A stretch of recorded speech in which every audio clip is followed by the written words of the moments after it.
Mister Suvendu এখন আপনার পেটে মুসলমানের বাড়ির ভাত জিজ্ঞেস করছে। নন্দীগ্রামের আন্দোলন থেকে শুরু করে অতদূর দুর্ভাগ্য ওরা কথায় কথায় মুসলিমদের মাদ্রাসাগুলোকে মৌলবাদের কারখানা বলছে। আমার কথা বলা যাচ্ছে খোকা, তুই যে কোনো কথা বলা যাবে না মিস্টার শুভেন্দু বাবু, তথ্য ছাড়া কথা বলবেন না। আমরা মুসলিমরা একেবারে পাগলা নয়, যথেষ্ট বুঝি।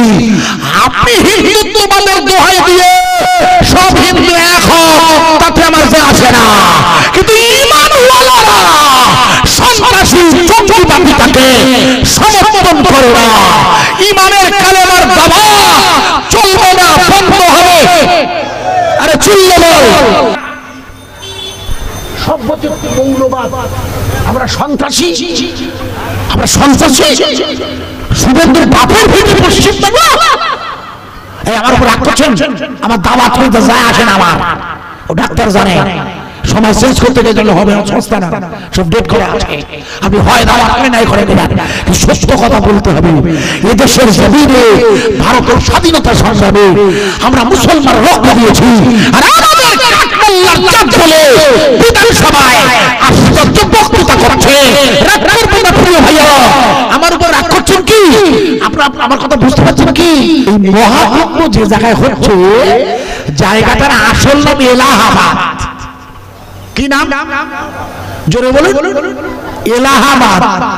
এলাহা, ইংরেজিতে আল্লাহ। একটু জোরে বলা যাবে না? আরো জোরে বলতে পারে না? যোগী করল কি ক্ষমতা এসে যোগী এবারে পাল্টে দিয়ে নাম রাখলো প্রয়াগরাজ।